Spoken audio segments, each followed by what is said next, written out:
Temos. Sim. Tá bom.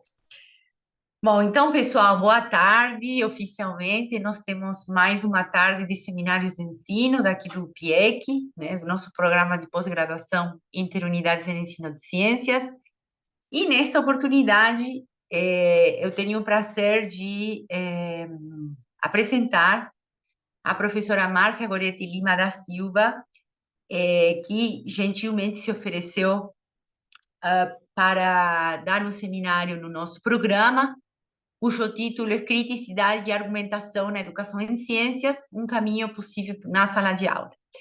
Só para fazer uma breve apresentação da professora Márcia, com quem eu tive o prazer de compartilhar alguns momentos, ela colaborou num projeto de pesquisa que eu estava trabalhando, né? Então, a Márcia, ela é licenciada em Química e doutora em Educação, ela atuou por 10 anos na educação básica. Ela é professora titular da Universidade Federal do Rio Grande do Norte e está vinculada a um instituto de química. Ela é coordenadora da pós-graduação em ensino de ciências e matemática e durante os anos de ampliação e de reestruturação das instituições de ensino superior, ela participou da implementação de projetos, e até da implementação e da coordenação, né, de projetos tais como o PIVID, o Programa das Licenciaturas Internacionais, e ela também formou parte da comissão pedagógica das bolsas do REUNI. Coordenou alguns projetos de pesquisa com financiamento do CNPq. Atualmente, ela é pesquisadora 1D do CNPq e lidera o grupo de pesquisa em argumentação em ensino de ciências. Ela já participou da diretoria da Abrapec e atualmente compõe o corpo editorial da Revista Brasileira de Pesquisa em Ensino de Ciências, né? Então, Márcia, é um prazer te receber. Mais uma vez te agradeço o convite e agora sim, a palavra está com você.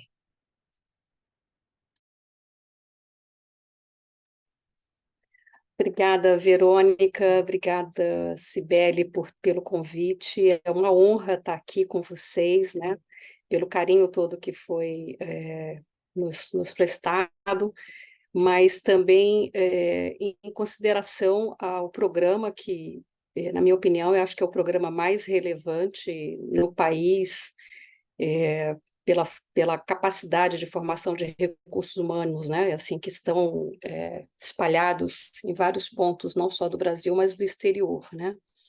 E para mim, particularmente, é uma emoção muito grande, porque a minha principal musa inspiradora, né, dentro aqui da UFRN, fez seu curso aí com vocês, né? A minha querida Marta Pernambuco, que se foi já há algum tempo, então é sem dúvida para mim um espaço muito especial de honrar a memória dela. Eu espero pelo menos, fazer algo bonitinho aqui.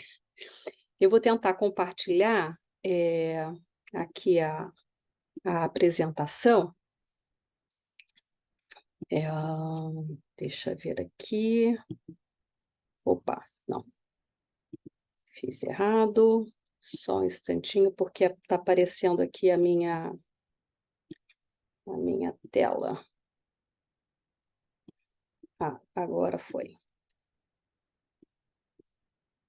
Deixa eu só puxar para cá para baixo essa tela. Beleza. Então, a temática que a gente vai estar trabalhando é um pouco essa. Eu vou tentar minimizar e deixar aqui só poucas pessoas para poder não ficar atrapalhando aqui na tela. Estou com duas telas aqui acompanhando.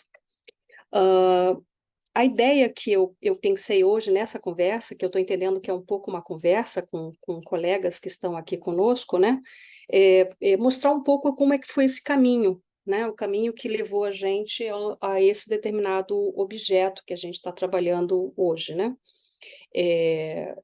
De modo geral, quando a gente termina a graduação, né, a pós-graduação, doutorado, a gente conclui com um determinado objeto, e quando chega no ensino, né, no ensino superior, a fazer nossa caminhada como pesquisador, outras portas, né, outras janelas, elas se abrem, né, e aí você começa a tentar traçar um novo caminho. E eu acho que é um pouco socializar esse caminho, né, e como que a gente chegou até aqui. Eu acho que aí esse primeiro ponto, me parece que eu não estou conseguindo passar os slides. Ah, tá, agora foi.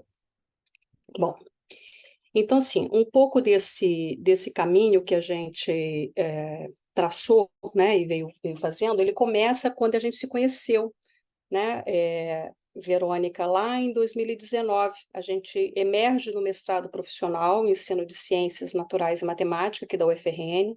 Era um mestrado que começou em 2001, então, em 2009, nós tínhamos uma demanda muito reprimida, uma quantidade de egressos que buscavam dar continuidade nos seus estudos, e nós não tínhamos um curso de doutorado na UFRN, nós tínhamos apenas uma linha de pesquisa em ensino de ciências e matemática na pós em educação, e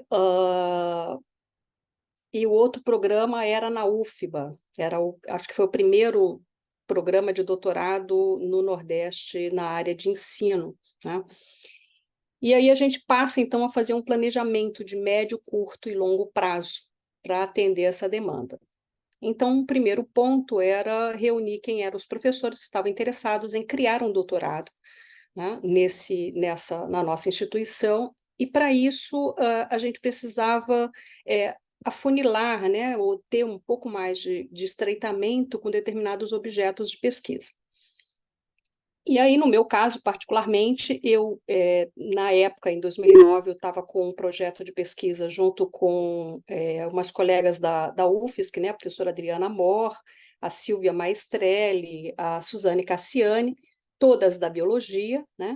Então, nós tínhamos um congresso, acho que era o Enebio, se eu não me engano, em novembro de 2010, eu fui para esse congresso junto com as colegas, e lá eu assisti uma palestra da professora Conchita Marques Bargaló, que falava da relação entre a linguagem e o ensino de ciências, o trabalho que eles vinham desenvolvendo lá em Barcelona. E aí eu fiz o contato com a professora, né? E depois disso a gente trocou alguns e-mails logo em seguida, e eu decidi, eu acho que essa talvez seja a minha dica para os colegas que estão assistindo, né? Eu fiz o contato e fui até ela pessoalmente. Então, eu peguei minhas férias, agendei um horário, né? Marquei com ela um dia, e fui me encontrar, e eu fiquei com ela umas 2 horas e meia, mais ou menos, conversando sobre a minha intencionalidade de dar continuidade a um estudo, um estágio pós-doutoral.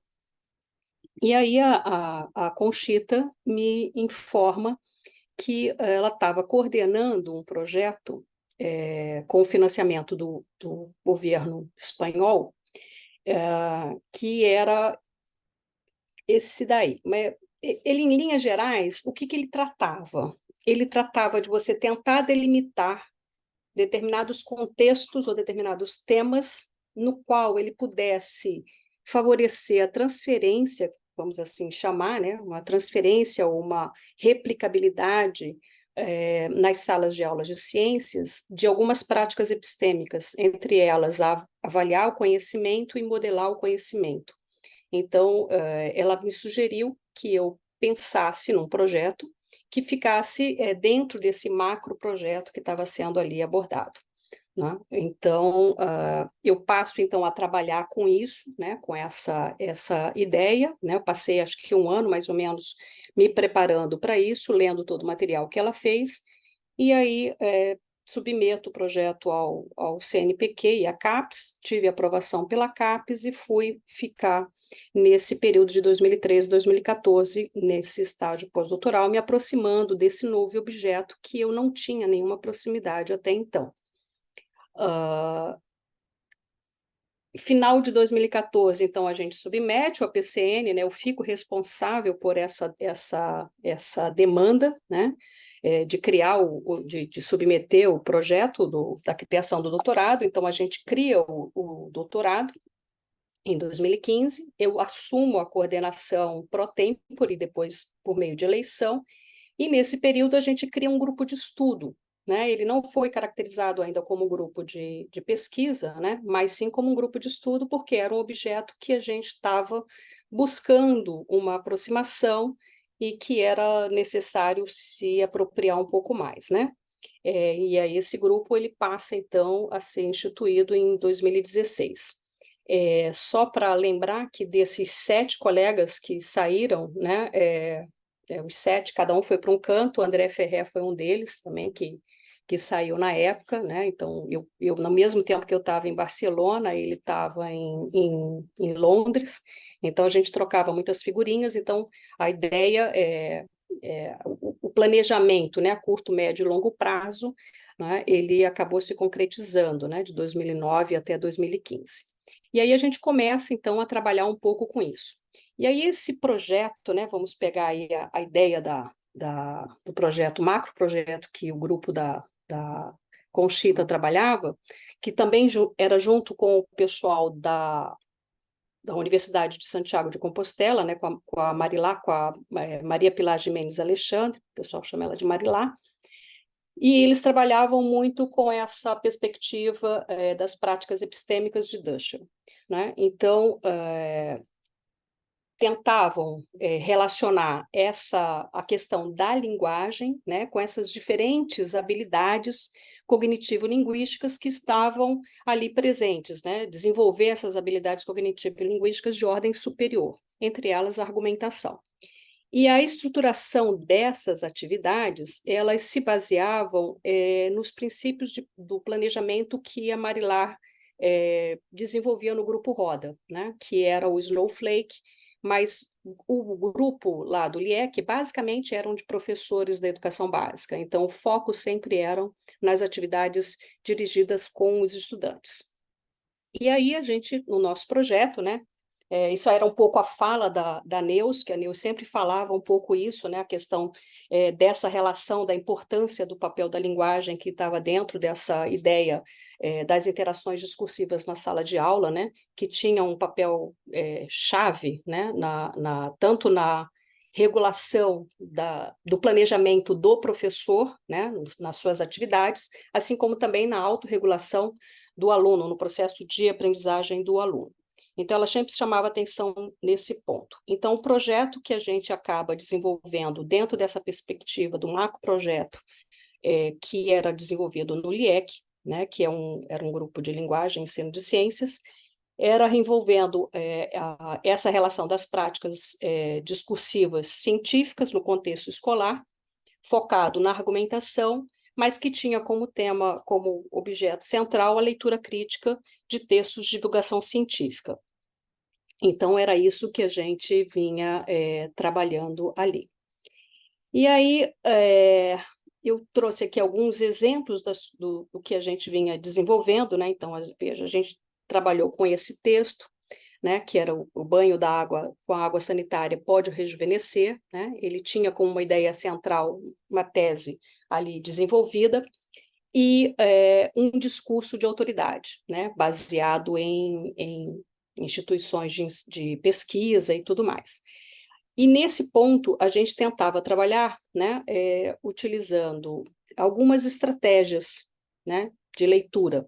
Então, a gente trabalhava com perspectivas antes, durante e após a leitura. Então, antes da leitura, a gente discutia tanto os impactos, né, as dimensões sociais, né, que influenciavam tanto o título, né, como as imagens.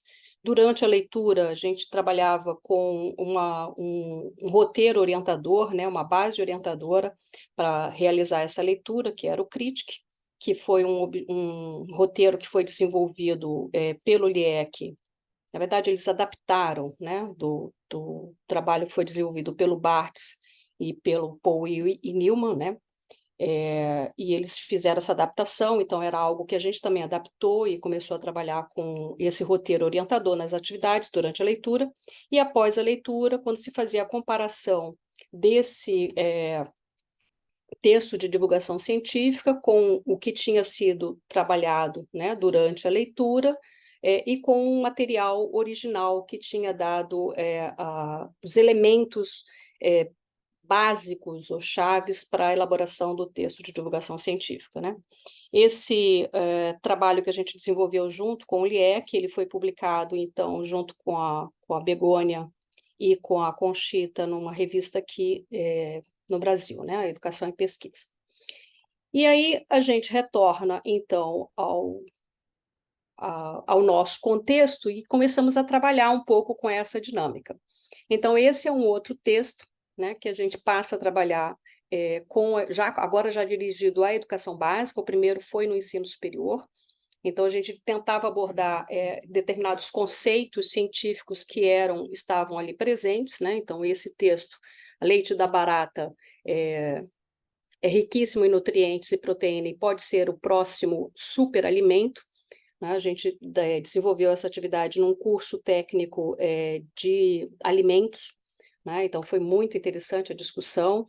E outro ponto também que eu acho que é bastante interessante de comentar é que as atividades não eram atividades pontuais, né? A gente sempre trazia, eram implementações que duravam de 4 a 6 meses. Em algumas das nossas atividades, a gente chegou a desenvolver estudos que duraram quase 8 meses, com os estudantes nas escolas, e especialmente nas escolas públicas do semiárido nordestino, né? Então, assim, já voltando e olhando a nossa realidade.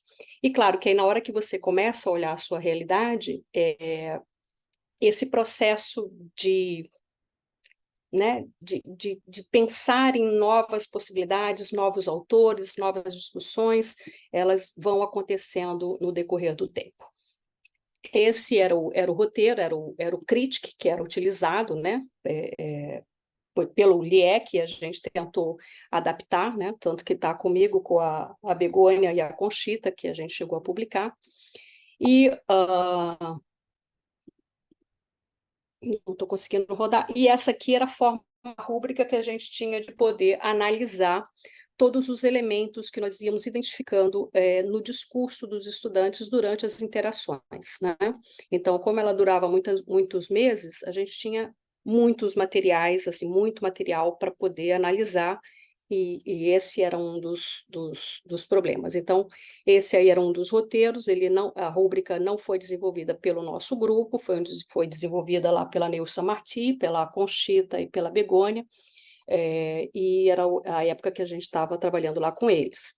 O resultado, né, dessa interação com desses dois grupos, né, então, assim, já o ARGEC instituído e o grupo LIEC, foi a publicação desse livro, que foi divulgado, né, lá pela Livraria da Física, e ele é composto por 3 partes, né?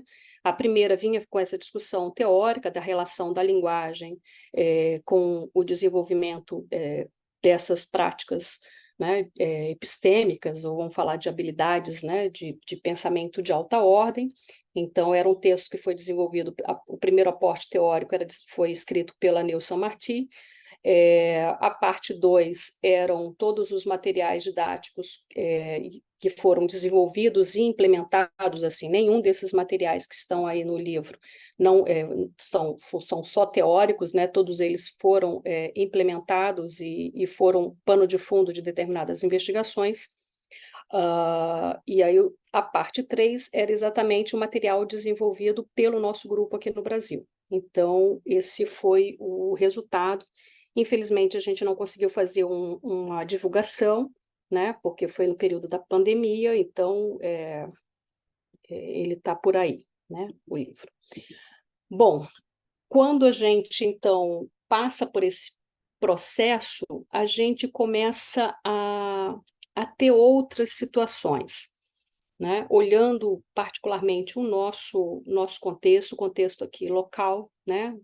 Trabalhar com o semiárido nordestino, a gente passa a fazer novas releituras dessas discussões que eram feitas ali.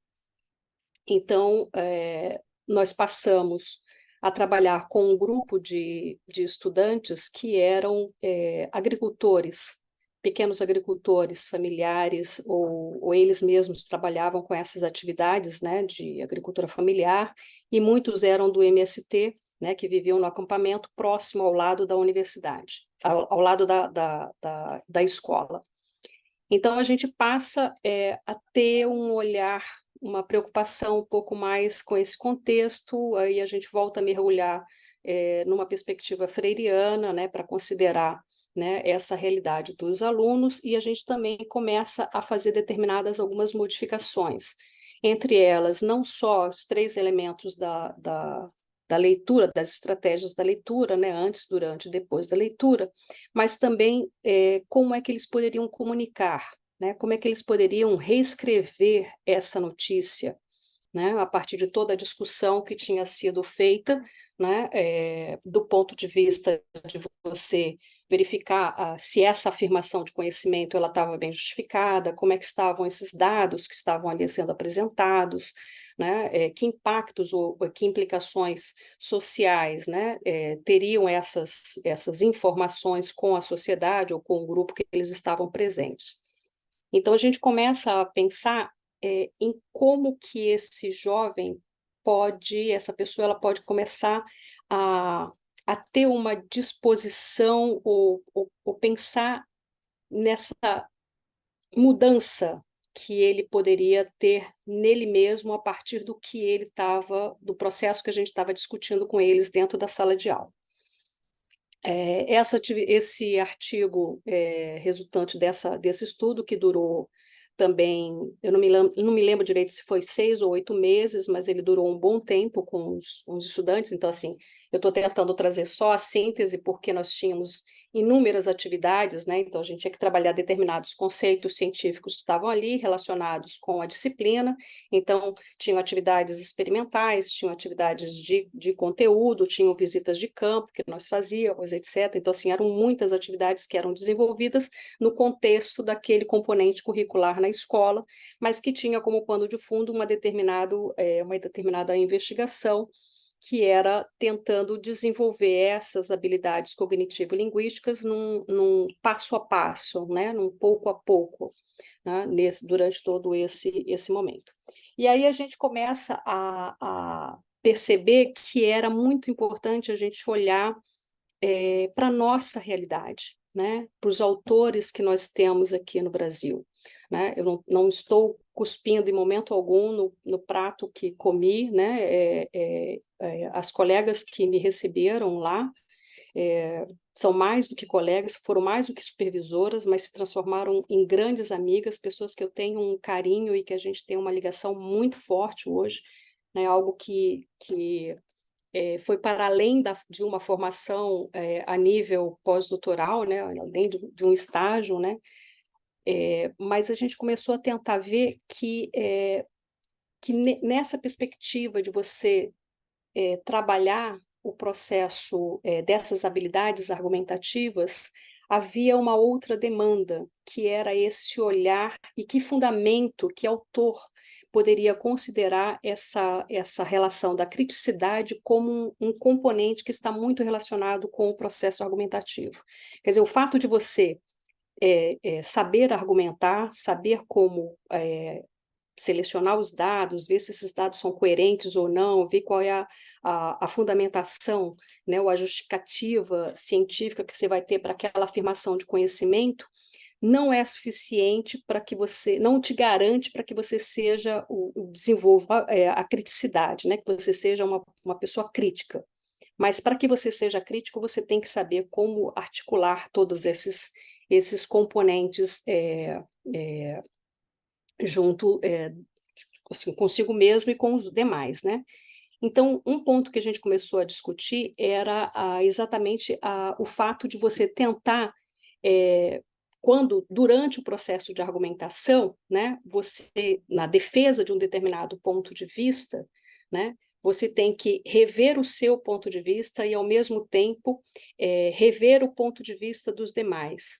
Então, para poder defender isso, eu faço um processo crítico e, ao mesmo tempo, autocrítico, né, que é a discussão que a Selma Leitão, né, da Federal de Pernambuco, né, a colega daqui, já vem trabalhando há algum tempo, né? Então, é exatamente nesse movimento todo, a gente consegue trabalhar consegue discutir, né? Tanto o processo da modelização desse conhecimento, né? Um processo de comunicação, de avaliação também, porque assim, a avaliação que seria a argumentação no qual eu vou ter que não somente usar critérios para avaliar aquela afirmação de conhecimento, mas também está envolvido ali, ou está implicado uma série de outras habilidades que também são desenvolvidas e que precisam entrar nessa perspectiva como um todo. Então, é quando a gente começa, essa que são algumas uma das plataformas, né, que a gente utiliza para ir acompanhando esse processo de desenvolvimento dessas habilidades, né, nas atividades que a gente vai desenvolvendo. Isso aí eu acho que é um pouco que eu tinha falado, né, que o fato de criticar, para criticar é necessário argumentar, mas você saber arguir não implica em ser crítico, né, mas faz parte desse processo de construção de crítica e construção de afirmações de conhecimento. E aí, bom, a gente começa a pensar, né, nesse aspecto de como é que eu vou acompanhar esse processo, né, como é que eu vou fomentar, né, de alguma forma, dentro da sala de aula, do contexto das aulas de ciências, a defesa de um determinado ponto de vista, mas ao mesmo tempo que eu possa criticar e fazer a autocrítica, né, esse processo reflexivo também, né, dentro daquela dinâmica do inter e do intrapsicológico que está rolando ali dentro daquelas atividades. Então, um dos pontos que a gente começa, sei lá, isso não chegou aqui agora, né? Então, como é um caminho, a gente tentou inúmeras atividades, né? Várias temáticas, né? Que a gente, como o pessoal da Espanha chamava, determinados contextos, né? Caracterizar vários contextos. Então, a gente tentou vários contextos, mas a gente percebia que a gente não conseguia atender aos nossos objetivos iniciais de pesquisa. Então, uma primeira condição que a gente chegou era que eu precisava de um tema controverso, um tema no qual eu tivesse pontos de vistas antagônicos, e isso era bastante importante. Então, a gente trabalha, e esse trabalho durou, durou quase um ano, mais ou menos, tipo 9 meses, com duas teorias. A teoria antropogênica em contraposição com a teoria de mudança climática oriunda de causas naturais. Então, nós estávamos com uma turma de 42 estudantes de um curso de educação básica, né, um curso técnico integrado, né, também no semiárido nordestino, enfim, e a gente organizou uma série de atividades relacionadas à mudança climática. Então, passamos então a ter 3 momentos nessa dinâmica. Uma da preparação para o debate e a avaliação do debate. O que era a preparação do debate? Na preparação, nós tínhamos um roteiro orientador, e aí a gente se baseava nas discussões de Leonte, né, de Galperin, para poder pensar uma base orientadora dessa ação do aluno. Então, ali nós tínhamos um momento no qual ele deveria defender as duas teorias, né? Então, ele teria que pensar, eu não sei por que aparecem esses balões, gente. Desde quando começou meu aniversário, não foi agora, foi em novembro do ano passado. Mas eu não sei por que motivo o meu computador gravou isso, aí vira e mexe, ele sai com um monte de balão e e eu não consigo tirar. Eu já mexi, eu já desinstalei o Zoom, já fiz tudo que podia, Isso é mas bom para vira e você mexe. lembrar que você é querida, que você está viva, celebrar a Pode ser, vida.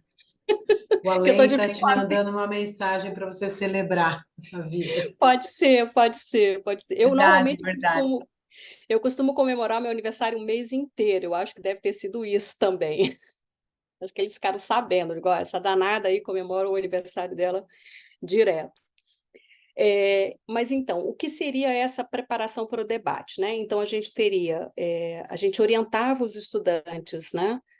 Que eles pudessem desenvolver argumentos, né, propor argumentos defendendo uma teoria, né, então a teoria antropogênica e as duas teorias, ver qual seria a possível fraqueza desse argumento que ele estava apontando, Então, ele tinha que analisar, eles em grupo, né? O trabalho sempre era em grupo, então eles tinham que analisar quais seriam as possíveis fraquezas desse argumento e depois pensar numa réplica, né? Um contra-argumento para esse primeiro argumento que eles identificaram as fraquezas. Então, eles teriam que fazer isso para as duas teorias.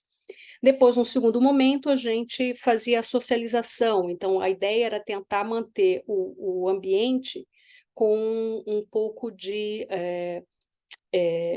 que tivesse uma relação afetiva maior entre eles, né? De compartilhar, de socializar aquelas ideias, algo que fosse para além de uma ideia de competição, né? Que normalmente você tem um debate, aí tem alguém que vai ganhar, etc.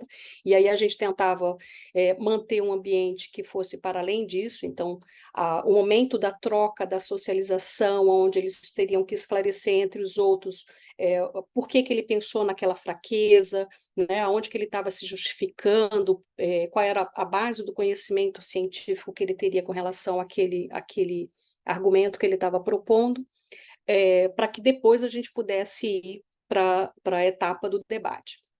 Então, passada essa atividade, nós fomos ao debate, eles escolheram qual era a teoria que eles queriam efetivamente defender, e depois disso, a gente gravava todos esses momentos, transcrevíamos e fomos avaliar junto com eles, né, determinados os principais aspectos. Então, assim, emergiram desse movimento discursivo na sala de aula, né, alguns pontos importantes na defesa dessas duas teorias, né?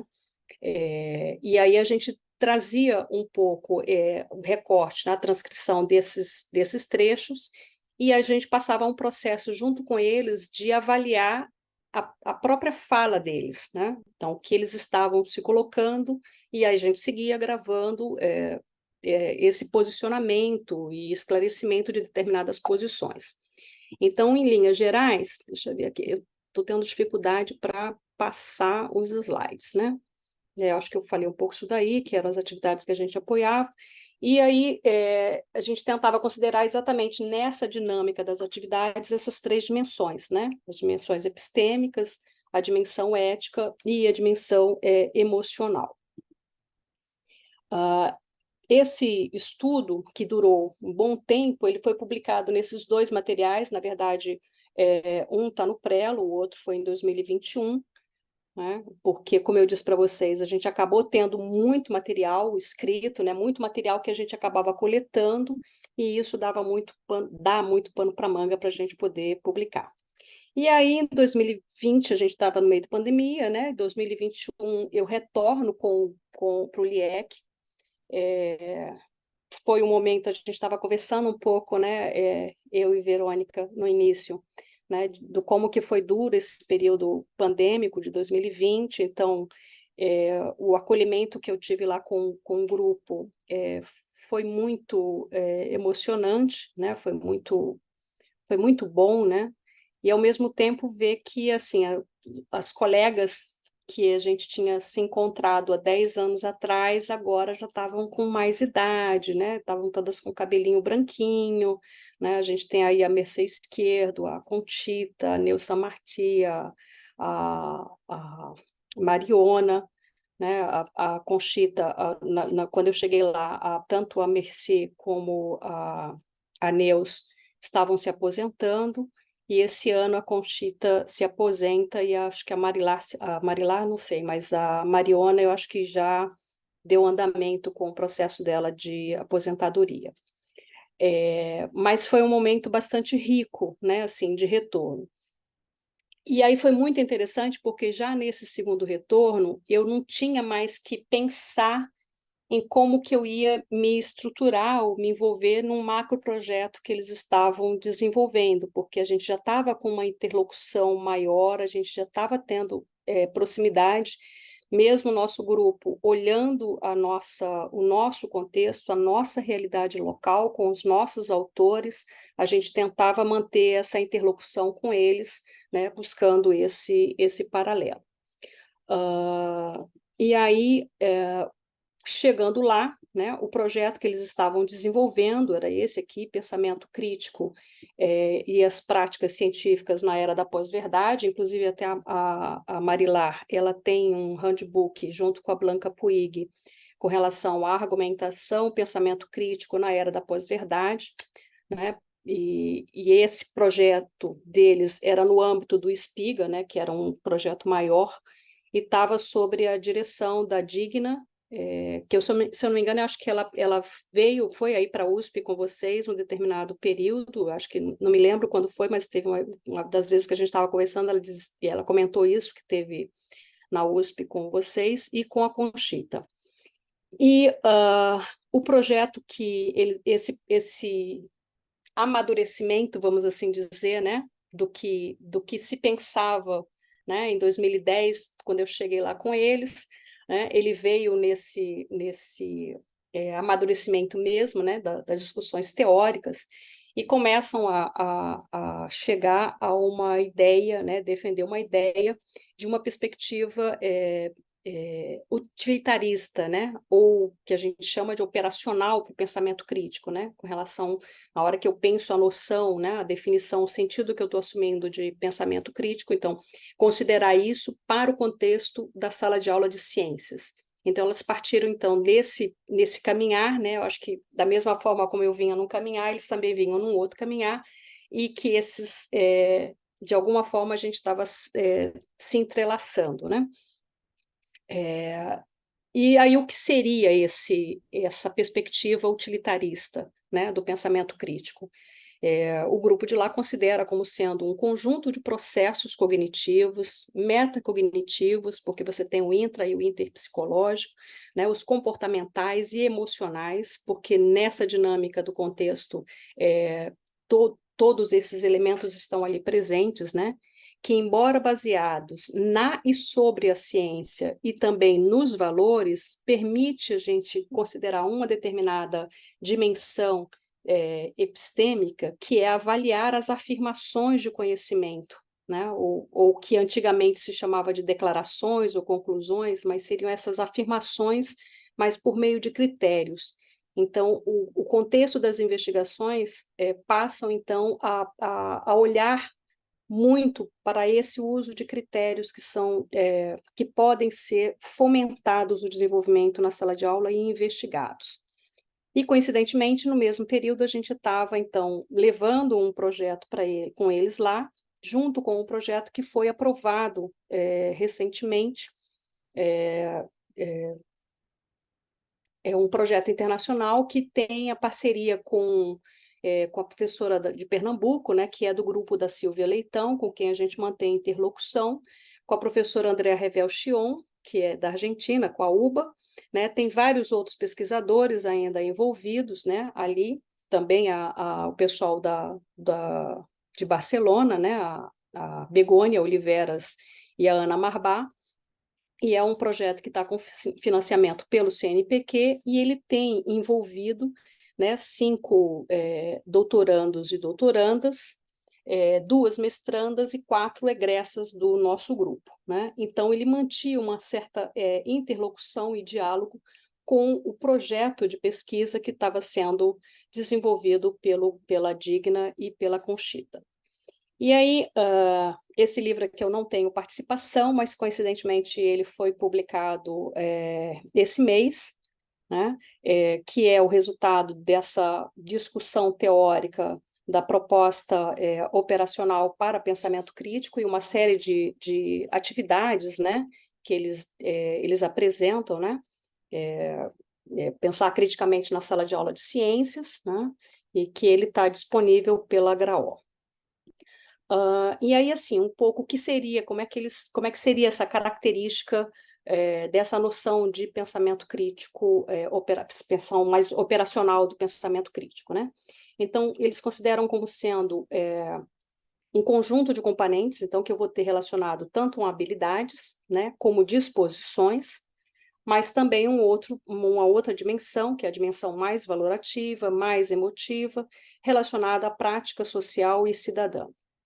Essa parte aqui da habilidade, deixa eu ver se eu coloco aqui o apontador, essa parte aqui da habilidade, né, relacionado especialmente com o primeiro componente, no qual eu tenho aí uso de critérios, né, e de evidências para avaliar os conhecimentos, e aí, em linhas gerais, a gente vai estar pensando aí como é que eu vou estar considerando, como é que eu posso propor um determinado problema com lógica, com clareza, de uma forma bem delimitada, né? Como é que eu vou estar utilizando um determinado critério para ver a credibilidade de um texto científico ou não, enfim. Aqui vai estar entrando vários critérios relacionados também com a habilidade de pensamento de alta ordem, como argumentar, além de outras habilidades também, mas estariam ali presentes.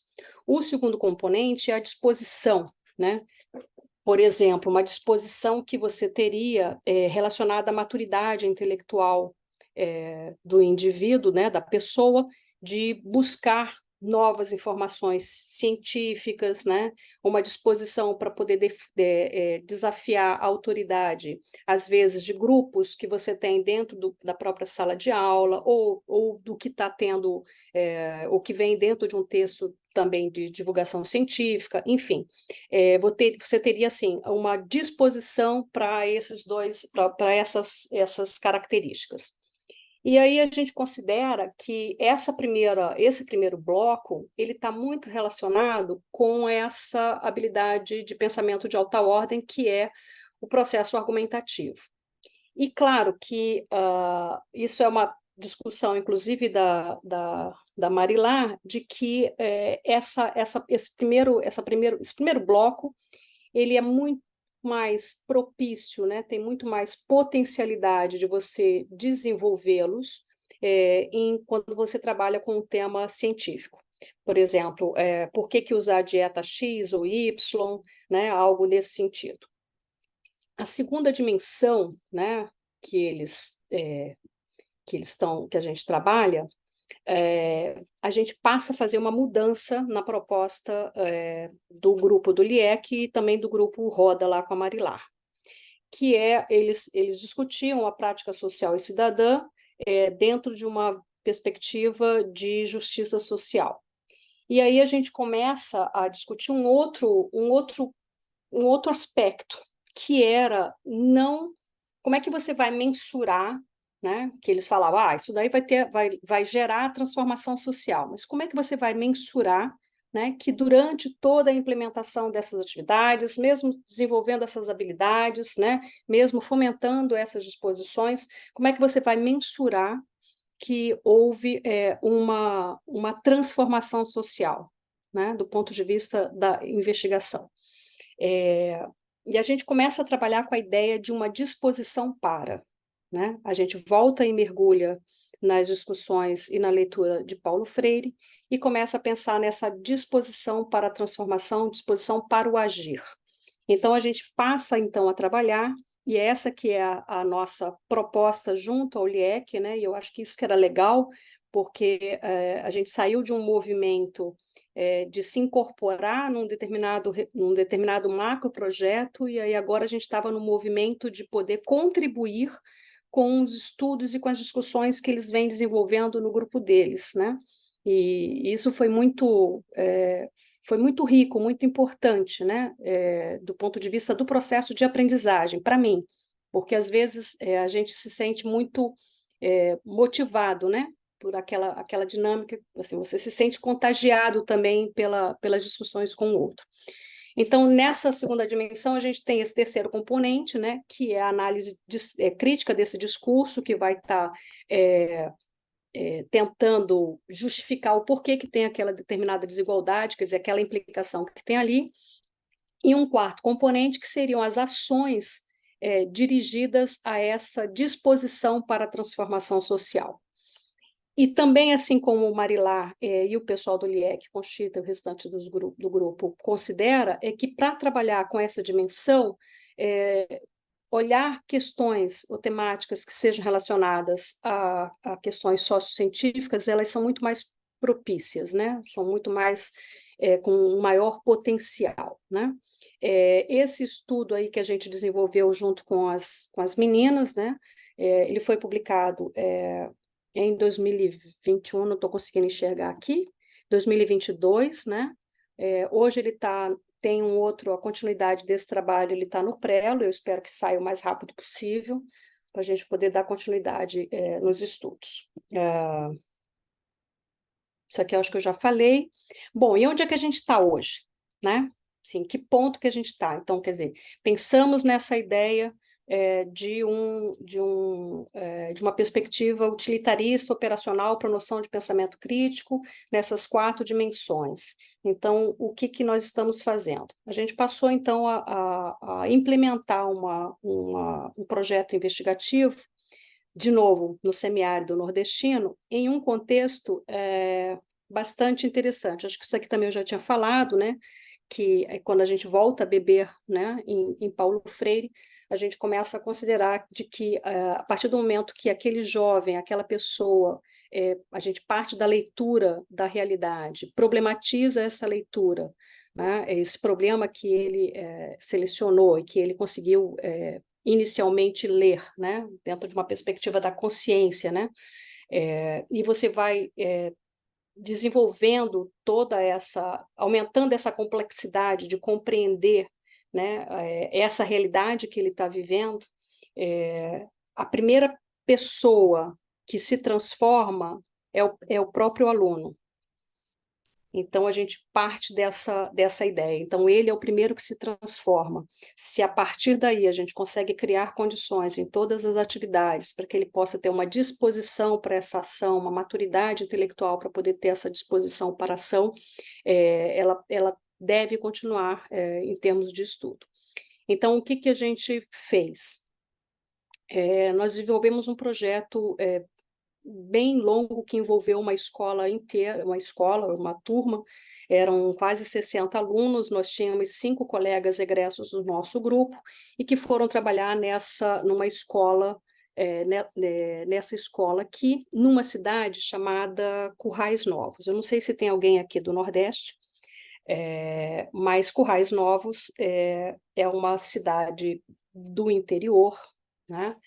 E que ela é chamada de currais porque os antigos coronéis daqui derrubaram tudo para criar novos currais para o gado. Então, a cidade se chama Currais Novos. E uma das consequências, lógico, desse desmatamento todo e dessa atividade econômica é a escassez de água.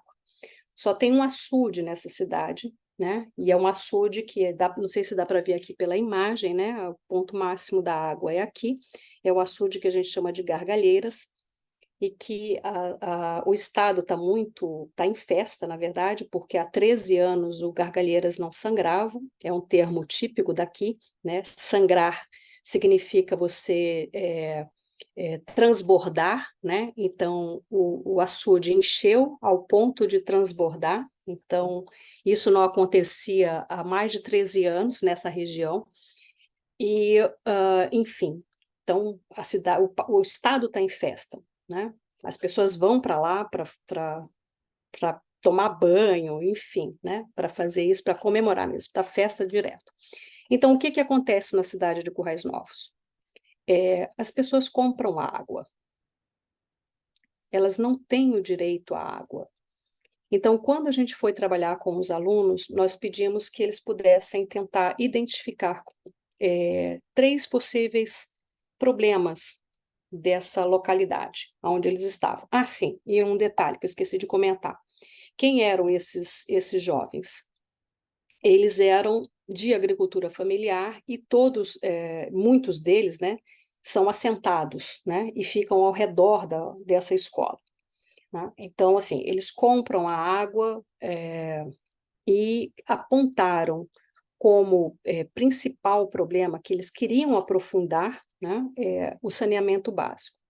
Então, estavam mais preocupados para onde que a água vai do que como a água chega, sem perceber que eles têm, que esse é um direito, né? Que eu tenho direito à água, assim como eu também tenho que ter um direito ao saneamento.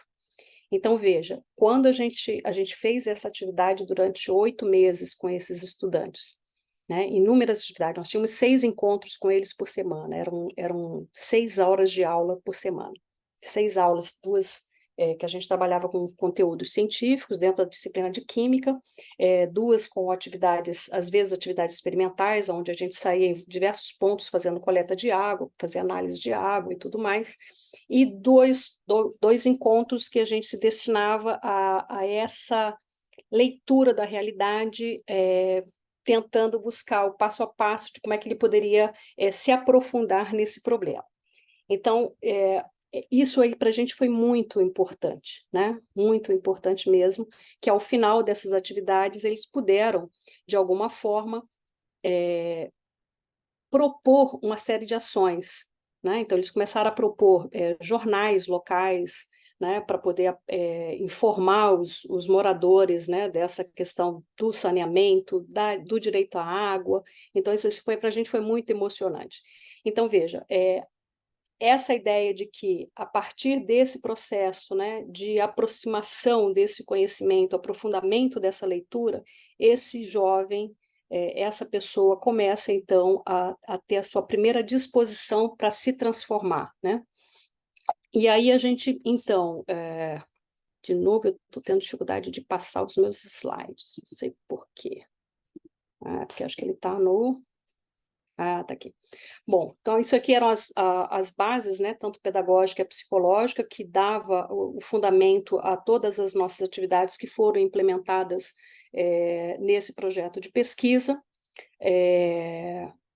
E aqui a gente tem a nossa rúbrica de análise que a gente passou, então, a adotar a partir daquela noção operacional do pensamento crítico. Então, nós tínhamos 4 dimensões, e para essas dimensões a gente tinha alguns indicadores. Então, dentro dessa dinâmica do discurso que a gente iria acompanhando no processo dos estudantes, a gente ia tentando perceber, né, identificar no discurso determinados indicadores. Esse trabalho, de novo, ele está também no Prelo, e a gente espera que ele saia também ainda esse ano, né? Eu acho que era um pouco isso, né? O momento que a gente está agora é isso, né? Nessa etapa de trabalhar com esses aspectos todos, né? Esse projeto de pesquisa que é um projeto grande, e sempre olhando para essa realidade local, esse espaço que a gente está, que é o semiárido nordestino, né? Como eu disse, é um caminho longo, é um caminho inacabado, mas a gente vai aos poucos buscando formas de amadurecer, de crescer, de socializar. Acho que é um pouco essa ideia que eu tinha para trazer para vocês hoje, né? Para socializar. Viu? Muito obrigada, Márcia. Foi um prazer te ouvir e, enfim, muitas ideias aqui borbulhando, mas eu não vou falar, eu acho que eu vou deixar que o pessoal pergunte, depois, se houver tempo, eu faço algumas considerações, mas eu acho que, a princípio, as pessoas devem já estar borbulhando de perguntas, né? Até porque, pela atualidade do tema, né, Márcia, inclusive, tá a questão da fake news e tudo isso, né? Acho que tem tudo a ver com o teu trabalho de pesquisa. Então, muito obrigada mesmo. Eu vou abrir, então, agora. Temos algumas inscrições. O Fernando tem uma pergunta. Pode falar, Fernando. Primeiramente, boa tarde. Gostaria de agradecer aqui a presença, foi um excelente seminário e eu acho que eu vou ressoar o que a professora Verônica falou sobre estar fervilhando de perguntas por conta do contexto atual. Porque, pelo que eu entendi, a pesquisa ela foi executada há alguns anos atrás, né, por volta ali de 2013, 14, se eu entendi bem a cronologia. E quando ela foi feita, o debate sobre mudanças climáticas ele estava num outro contexto, e a minha pergunta é justamente essa. Se essa proposta sobre mudanças climáticas, sobre a influência antropocêntrica nesse processo, se vocês se sentiriam motivados a reaplicar isso no contexto atual, já que hoje a gente vive justamente essa fase com o negacionismo científico, o negacionismo climático, e ao mesmo tempo em que a gente observa os efeitos drásticos no clima por conta dessas mudanças climáticas que estão em ação. Quer dizer, a gente chegou num ponto que não dá mais... Assim, ainda existe o negacionismo, mas se a gente vai analisar cientificamente os fatos, não dá mais para negar que o planeta está aquecendo, né? A temperatura média do planeta está aquecendo. Então, dado esse contexto, a minha pergunta é essa. Você se sente que aplicaria dessa mesma maneira, ou aplicaria com outro tema, ou aplicaria de uma outra forma? Obrigado. Como é que você quer fazer, Verônica? Você quer que junte um bloco? Vá pegando uma a uma? Podemos ver, tem mais alguém que queira fazer alguma pergunta, além do Fernando? Podemos ir, normalmente a gente faz em bloco de 2 a 3 questões, viu? Problema. Vamos indo aos poucos, conforme vai aparecendo. Então, pronto. Isso. Tá bom. Então, Fernando, eu acho que a gente foi num processo de bater várias portas e algumas portas se abriram e outras se fecharam.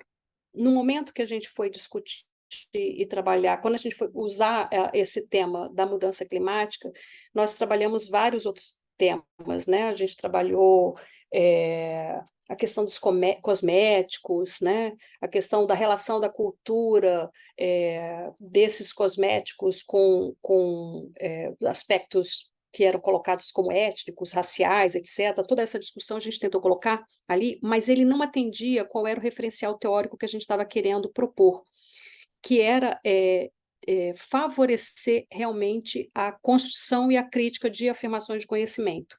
Então, para que a pessoa pudesse rever os seus pontos de vista e rever os demais para poder fundamentar o ponto de vista que ele estava defendendo, eu precisaria obrigatoriamente de teorias opostas. Então, a temática na época, quando ela surgiu nesse projeto de pesquisa, ela não foi algo que emerge dos alunos. Então, se eu quero trabalhar, que é o que a gente hoje está considerando, né? Se eu quero trabalhar essa dimensão emotiva, emocional do estudante, para que ele possa efetivamente se envolver, né, naquele processo e chegar à ideia da disposição para a transformação social, eu não posso levar uma temática para ele da minha cabeça, né? Aquilo dali tem que emergir realmente do contexto, né, da leitura da realidade que ele está vivendo.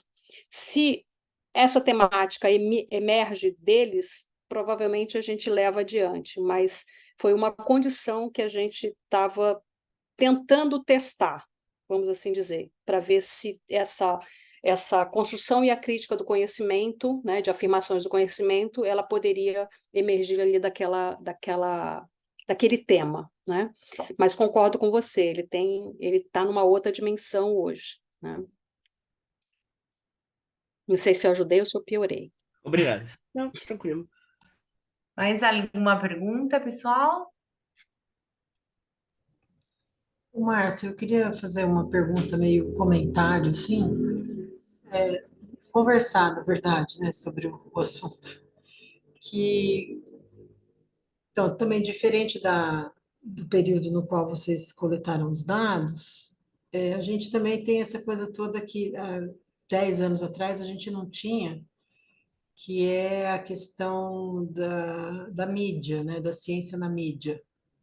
Aí eu estou perguntando isso porque é um tema que eu estou interessado, eu tenho mexido com isso.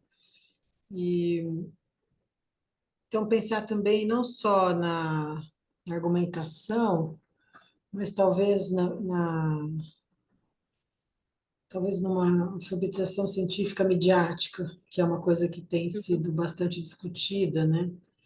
E nessa perspectiva da alfabetização científica midiática, de ler como que esses temas aparecem nas diversas mídias, porque há 10 anos atrás, de uma certa maneira, a gente tinha um pouco de mediação, né? Havia alguns filtros, sei lá, os jornalistas científicos, os próprios professores, havia um filtro mínimo, mas havia.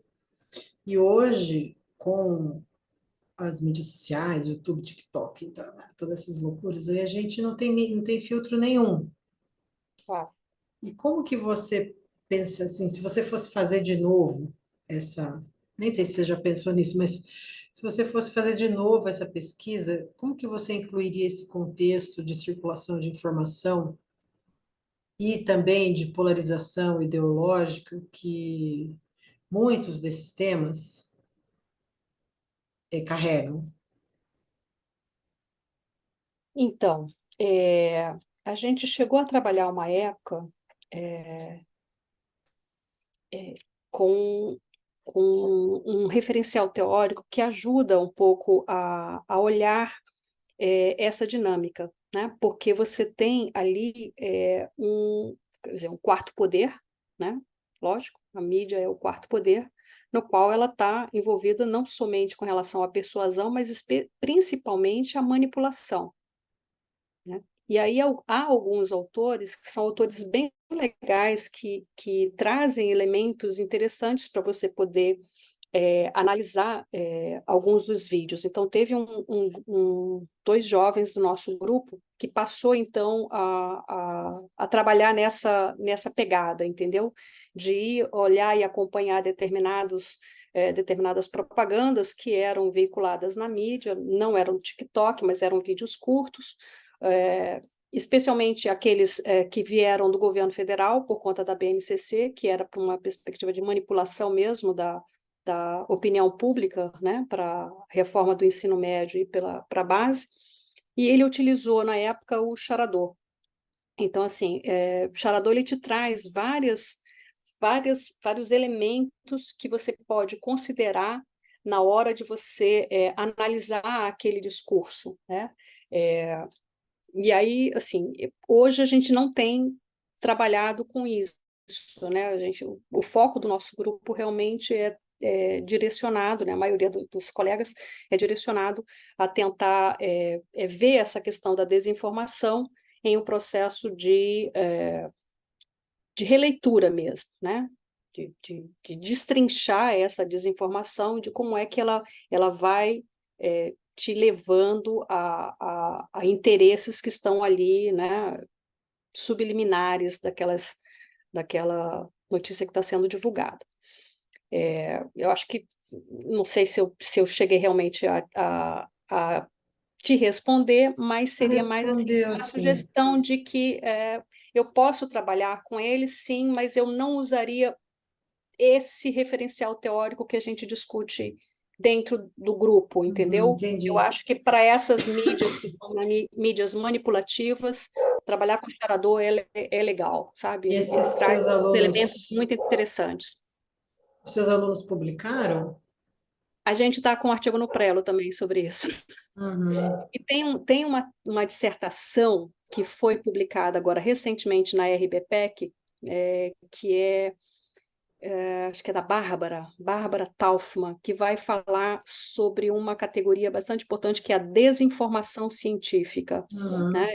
Ela busca trazer as diferentes definições, o que é fake news, etc. e tal, e aí vai trabalhar com essa categoria, que é a desinformação científica.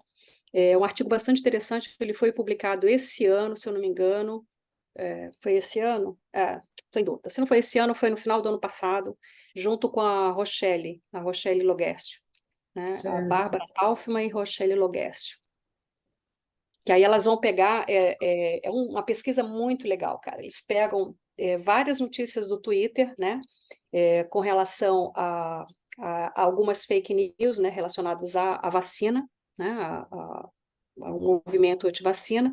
Então, eles vão pegando todos esses discursos ali do Twitter e vão fazendo essa análise a partir de formas que você vai replicando e como é que você vai aumentando e tudo mais. Então, faz uma análise bastante interessante que tá publicado, está divulgado. Mas eu acho que o que eu mais gostei foi trazer essa categoria de desinformação científica, que é uma categoria bem mais E esses seus palatável. alunos que mexeram com esse tema, eles fizeram isso em teses e dissertações ou não? Fez uma tese, o Altamir Souto Dias, fez uma tese sobre a Ah, eu vi manipulação esse, ou já vi. persuasão. Eu vi essa tese. Eu lembro do nome. Eu acho. Isso. Ele foi orientando da Ana Paula Bispo Sim. no mestrado. É um cara que tem uma pegada muito da filosofia, então ele foi para esse lado da filosofia, e aí ele digo, não, quero trabalhar com charador, eu digo, beleza, então vamos nessa, vamos tocar charador aí no meio. Legal. Gente, temos Obrigada. mais algumas perguntinhas no chat, ó. Deixa eu ver se eu pego aqui. Carolina Vieira, ela pergunta. Dice, minha pergunta é sobre como funcionou essa pesquisa. Ela aconteceu em apenas uma escola ou mais de uma? Porque você comenta que foi feita no semiárido nordestino, então foi feita em mais de um local. Outra pergunta é como foi a relação de vocês com os professores da escola? Entraram nas aulas de professores específicos? Eles também participavam das dinâmicas? Então, Carolina, a gente é muito feliz nesse ponto, porque, veja, o grupo ele começa em 2016, mas a gente já tinha alguns colegas que estavam se aproximando da gente. Então, esses colegas que acabaram sendo egressos, né, do grupo, fizeram mestrado e doutorado com a gente, eles são professores dessas escolas. Então, eles continuam desenvolvendo os trabalhos, né, a pesquisa que eles começaram com a gente aqui no grupo, eles são como multiplicadores nesses espaços. Então, são mais ou menos 3 escolas que a gente atua. Mas a de Currais Novos, sem dúvida, a gente tem o maior número de colegas, são 5 egressos do nosso grupo que são professores lá. Então, são professores de biologia, de química e de física que estão nessa escola. Então, quando a gente desenvolve os projetos junto com eles, né? Então, a gente participa, a gente passa o ano inteiro enfiado dentro da escola e fazendo as atividades junto com eles, né? Então, assim, realmente é muito gratificante. E aí, eu acho que talvez esse comentário vai ser um comentário mais para a Verônica e para a Cibele, né? Por vezes, a gente tem determinados... assim, os alunos que compõem o grupo, quando você chega a um determinado tipo de envolvimento no grupo, aquele grupo te contagia, né? Então, assim, daqui a pouco eu me aposento, né? Faltam 4 anos para me aposentar. E aí, depois de quase 30 anos, a gente fica cansada às vezes, né? Assim, desse movimento de ter que ficar pensando nisso tudo. Mas quando você tem, né, esse tipo de relação afetiva, né, no grupo, e aí ele te contagia mesmo, assim, você não consegue não fazer esse movimento como um todo. Então, o que eu posso te dizer, Carolina, é que eu sou realmente muito realizada com assim, com esses colegas, com esses pares que compartilham não somente o ponto de vista da pesquisa do que a gente desenvolve, mas também do ponto de vista ideológico, né? Então, assim, a gente mantém aquela interação e aquela sintonia ideológica do que a gente pretende fazer e do que a gente pensa de educação e o que a gente vai trabalhar. Então, assim, tanto é que se você olhar o desenho do grupo de pesquisa, né, que é a mão levantada, né, foram eles que desenharam, foi o grupo que pensou. Então, a gente tem química, física, biologia e matemática, porque são professores da educação básica que estão ali, e esse aqui é o que eles chamam de pensamento crítico, né? E aí as cores também são relacionadas com o que a gente pensa enquanto ideia, né, de educação e tudo mais. Então, assim, eu acho que é muito legal isso, né? Então, assim, na hora que a gente vai selecionar nessa escola, né, trabalhar nessa escola de Currais Novos, é muito massa, porque você está com os meninos e as meninas que são lá do assentamento, que são dos quilombolas e tudo mais. Então, assim, é muito lindo. É algo muito emocionante. É isso que eu tenho para dizer. Márcia, bom, pessoal, vocês podem ir fazendo mais perguntas no chat, mas eu já vou aproveitar o gancho, né? Porque nós tivemos os anteriores seminários, um foi sobre pedagogia histórico-crítica, né? E o outro foi sobre divulgação pública da ciência. E olha só, o teu trabalho, ele tem um pouco dos dois, né, Márcia? Porque você pega os pressupostos da pedagogia histórico-cultural, né? Aliás, da psicologia histórico-cultural, né? Porque você trabalha com Leontiev, pelo que eu entendi. Eu só queria que você tentasse explicar um pouquinho mais, já que aqui a gente tem várias pessoas que provavelmente que estão, aliás, todas, desenvolvendo pesquisas, né? Como que você integrou esses referenciais? Assim, de uma forma breve, claro, não pretendo aqui que você explique de forma exaustiva, mas como você trabalha, principalmente, porque Paulo Freire, pelo menos para mim, ficou um pouco mais clara, mais explícita, né? A ideia de transformação da realidade, enfim. Mas como que vocês trabalham com Leontiev dentro dessa pesquisa, tá?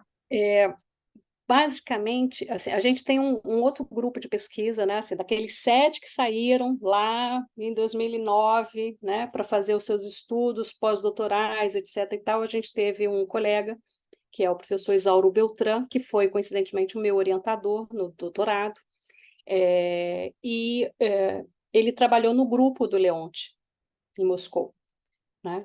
Então, a ideia de você ter bases orientadoras, né, para acompanhar as atividades, cada uma das atividades, né, e dimensionar como é que essas atividades vão ser, como é que esse meu objetivo didático ele vai ser alcançado a partir das bases orientadoras. Então, cada um de nós, quando a gente vai desenvolver uma determinada atividade, a gente elabora o nosso EBOCA, né, a nossa base orientadora. Cada um tem a sua base orientadora a partir dos nossos objetivos de investigação e o que a gente pretende alcançar em cada uma das atividades que vão ser desenvolvidas com os alunos, né? Então, a dinâmica, o que sustenta a implementação das atividades são esse referencial que a gente adota. E, de certa forma, ele mantém uma coerência epistemológica com a ideia, com a proposta, com a base pedagógica de Freire, né? Então, assim, e também com a base que a gente utiliza enquanto referencial de análise, né? Que a gente também utiliza Bakhtin.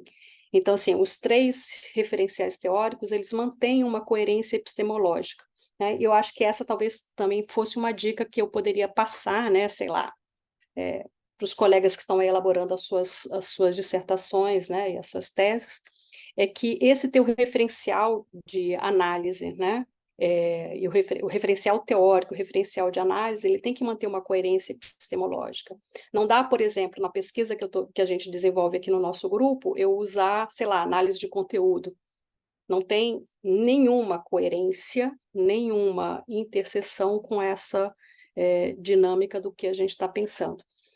Então, boa parte dessas nossas atividades, quando a gente pensa nas bases, nas boas, né, especialmente na Boa 3 e na EBOCA, a gente normalmente volta lá com o Isauro, com o grupo do Isauro, e diz assim, olha, o nosso objetivo didático é esse, é desenvolver a habilidade de escrever nessa etapa, desenvolver a habilidade de comparar, desenvolver a habilidade de argumentar, eu quero que ele possa fazer a revisão de do determinado ponto de vista. Então, assim, como é que eu vou organizar essas atividades para que ele tenha essa operação mental em cada um dos momentos que ele vai, que a gente está implementando. Por isso que as atividades duram tanto, as implementações, as pesquisas, elas duram tanto tempo, porque não é algo que vai de uma hora para outra, é um processo que vem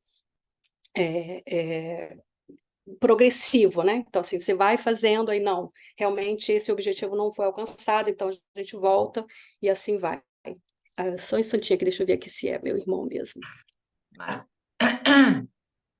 Beleza. Márcia, não, só queria, só porque eu fiquei com uma dúvida. Quando você fala que não dá para aplicar análise de conteúdo, né? Por exemplo, conheço algumas pessoas que utilizam, em vez da análise de conteúdo, aquela chamada análise textual discursiva, que inclusive em uma época foi desenvolvida por Moraes e Gagliasso. Moraes e Gagliasso, isso. Só que essa técnica, ela é derivada da análise de conteúdo. Isso. Tá? Então, eu queria saber qual seria, assim, o argumento para dizer que são técnicas radicalmente diferentes. Sabe por quê? Queria saber mesmo, porque do ponto de vista da pesquisa, a gente tem que entender que tem algumas técnicas que elas são derivadas de outras e que não necessariamente são epistemologicamente incompatíveis, né? Que muito pelo contrário, às vezes elas têm as mesmas raízes. Então, eu só queria que você me dissesse, aliás, dissesse para mim, aqui para o auditório, né? Por que você considera que essa vertente, por exemplo, ela seria incompatível com a análise do discurso? Então, é uma pergunta que vale milhões, né? Mas então, a gente acaba trabalhando mais com a ideia da análise do discurso, né? Por que eu não posso pensar na análise do conteúdo? E eu concordo com você que a ATD ela emerge da análise do conteúdo, né?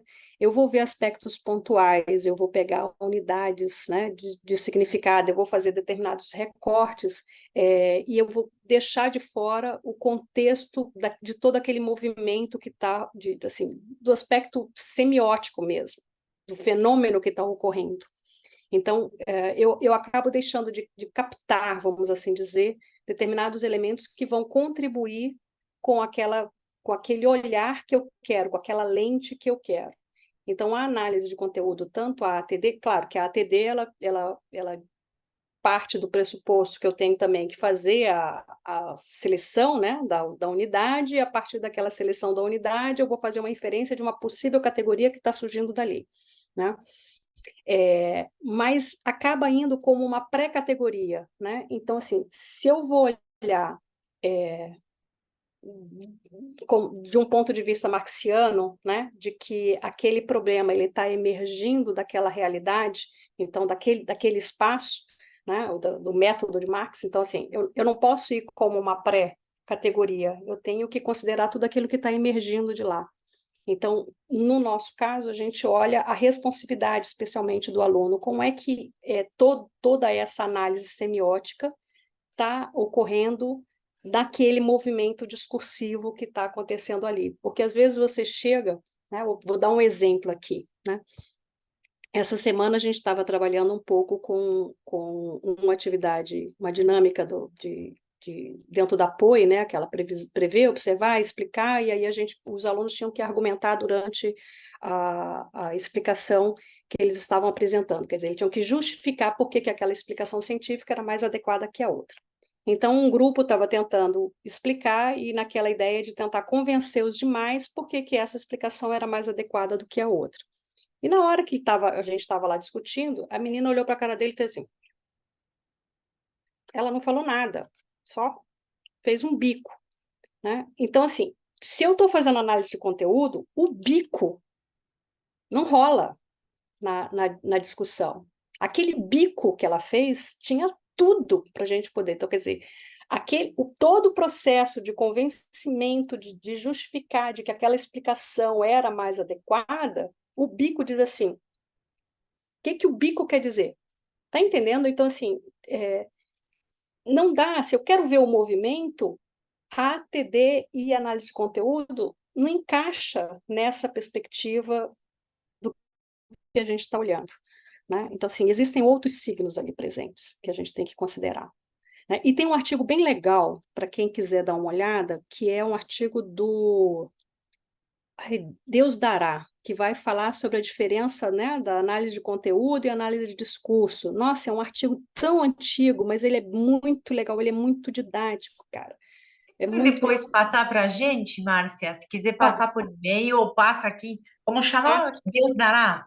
Deus Dará, o nome do autor do artigo, é a diferença, sei lá, discussões sobre análise de conteúdo e análise de discurso, e o autor é Deus Dará, tudo junto. Tá, perfeito. Mas eu mando sim para você, sem problema nenhum. Eu posso mandar também os outros que a gente está trabalhando aqui, sei lá.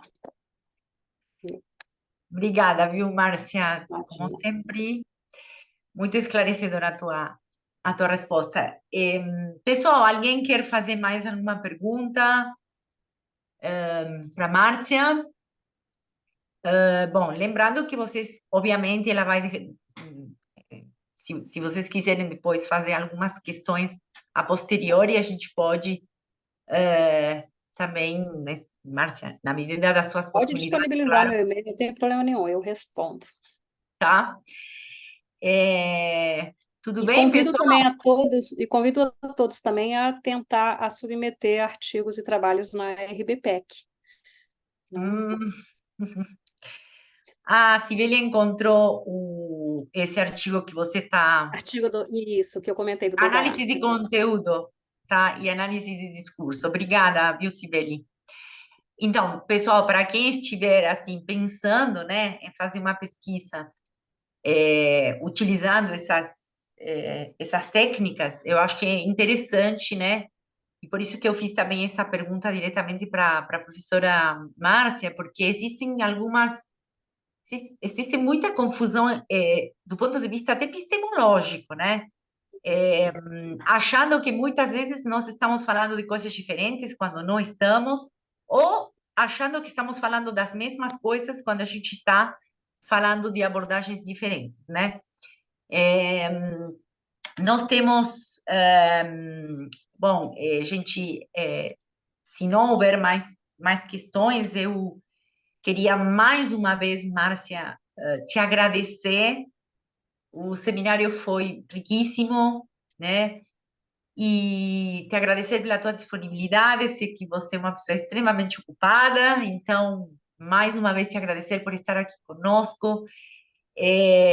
E dizer que eu, por exemplo, não tive a oportunidade de conhecer assim muito o trabalho da professora Marta Pernambuco, mas eu me lembro quando eu fui para Rio Grande do Norte, que a gente teve até um jantar delicioso com ela, uma pessoa assim incrível. Não sabia de fato que ela tinha partido, tá? Mas deixar aqui também uma homenagem para ela, tá? Ai, muito obrigada. Então, gente, bom, Márcia, se você quiser sair da reunião, não se preocupa, se tiver que Espera fazer aí que algumas antes a outras gente coisas. precisa fazer um aplauso, né, gente? Muito Ah, é obrigada, verdade, é Márcia, verdade, para manter a tradição, né? verdade, Obrigada, verdade. Márcia. Muitíssimo Obrigada, obrigada. meninas. Não, eu estava preocupada porque a Márcia falou para a gente, né, dessas questões familiares, então, mas, Márcia, Deu certo, minha mãe está bem. Minha mãe levou uma queda hoje, bateu a cabeça e o quadril e deslocou o ombro, mas aí meu irmão caçula já levou para o hospital, acabou de escrever que está tudo tranquilo. Ah, que Então eu vou bom. comemorar com um bom charuto, porque como eu sou charuteira, Verônica lembra disso. claro que me lembro. Mas, ó, bom, podemos deixar de gravar então? Acho que a gente pode deixar